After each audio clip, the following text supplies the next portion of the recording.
An invitational liberal arts education can equip students to act on their behalf and the behalf of others, which in turn can profoundly impact the institutions and faculty that educate them in cultivating welcoming environments of inclusivity.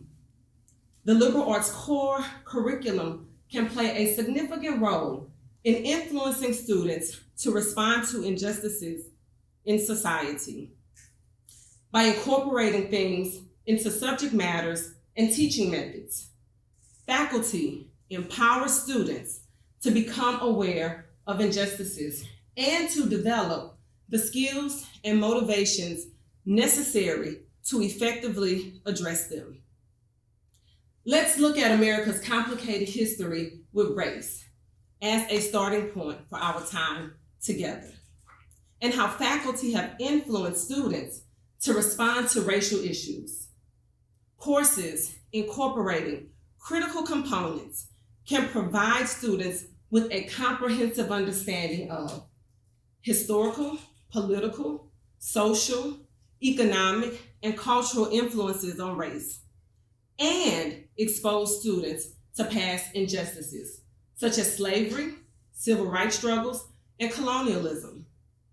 The lessons taught in these classes have served as a foundation for students' reactions to contemporary issues and the importance of social movements. Historical examinations cause students to recognize blackface when a student dresses up as a character for Halloween. It is offensive and racist. When the student organizers of the African Student Organization, ASO, approached me before the organization existed to get my perspective on the Halloween costume, I asked the students, what do you want to do about it? Not realizing at the time the invitational nature of the question, but certainly encouraging the students to take ownership of their educational experiences and create the type of educational environment they want to be a part of. One in which non-Black students know the impact and implications of painting their faces Black and the historical harms this has caused a population. This invitational call from many faculty encouraged the forming of new student organizations. This experience in liberal arts education stimulated cultural thinking and media literacy because the students' Halloween costumes were posted on Twitter. Their liberal arts grounding enabled them to analyze and challenge the bias and misleading information that it is okay for white students to dress up in blackface for a holiday. The students' actions helped establish the university's Diversity, Equity, and Inclusion Task Force. A major development from the DEI Task Force was the funding for the Vice President of DEI. One of the VP's first tasks was to create circles that met monthly to address issues that threaten DEI and serve as a think tank for faculty and students to respond to institutional DEI harms. Another example of where I saw the liberal arts education come alive was in the summer of 2020, the summer George Floyd was killed. Students united across majors, interests, and backgrounds to protest for racial justice, independent of faculty, staff, and administration. This was particularly evident when two student athletes organized their teammates with explicit instructions from the university athletics that this is not a university-sanctioned event. They did it anyway.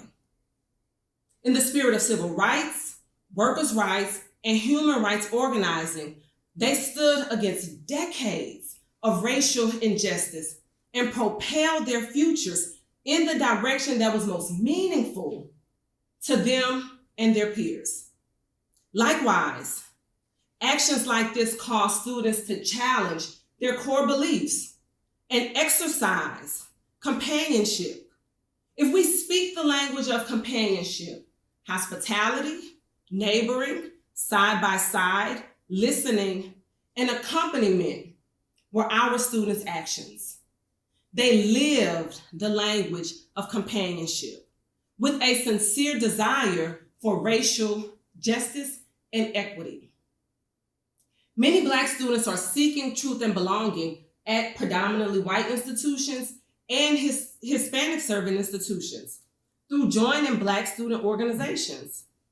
Students have questions for university administrations that have not publicly supported the Black Lives Matter movement call for racial justice as other institutions have. This yearning for belonging has strengthened the relationship with Black faculty, students, and university administration.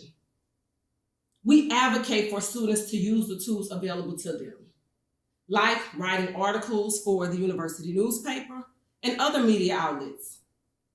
Seek alternative and innovative ways to get institutional attention and acknowledgement against racial injustices.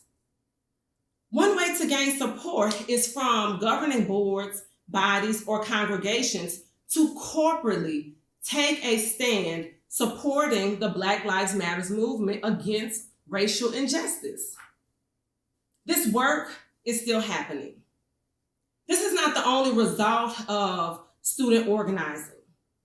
Student-led organizing with faculty advisement has resulted in the creation of new student organizations, a peace and justice social organization, also an LGBTQIA+ organization are the two that come to mind. Peace and social justice organizations can integrate issues of racial oppression and diversity into the fabric of the institution. They can organize and host Juneteenth celebrations, while LGBTQ+IA organizations can be a space for the community and its allies to grapple with issues in and out of the institution. Issues surrounding trans hate that surfaced the same summer of 2020 during Pride Month. Brian Stevenson, the founder of the Equal Justice Initiative, who also gained notoriety from his TED Talk, said, "The opposite of poverty is not wealth. The opposite of poverty is justice." This quote speaks to the heart of the liberal arts education. So much so that faculty began questioning the university's relationship with adjunct faculty. This conversation has caused many universities to evaluate the pay of adjunct faculty. And there has been some improvement in this area. Still, there are other institutions in which this area must be examined more closely, like parking and benefits. Currently, faculty are following in the students' footsteps of innovation and creativity, engaging university administrations on behalf of adjunct faculty.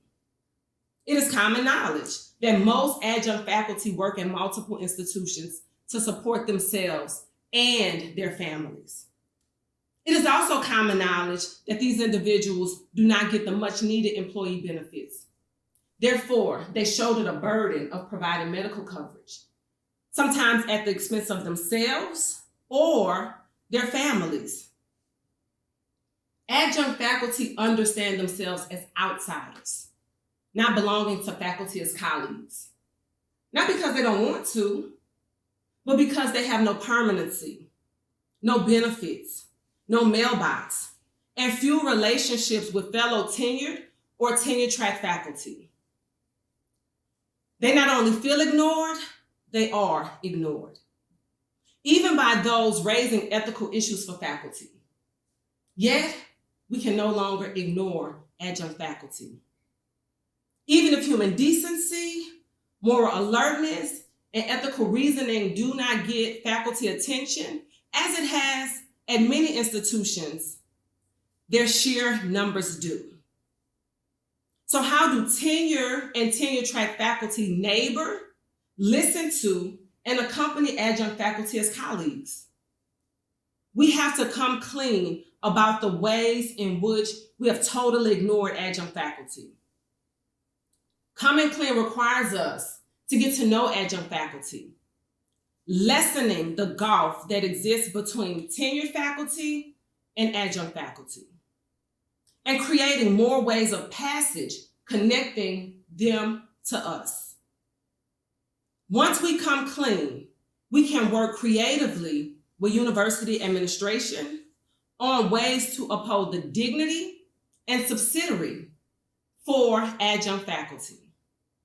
In my institution, this starts with us figuring out paid parking for adjuncts at an institution that so desperately relies on adjunct faculty. Thank you.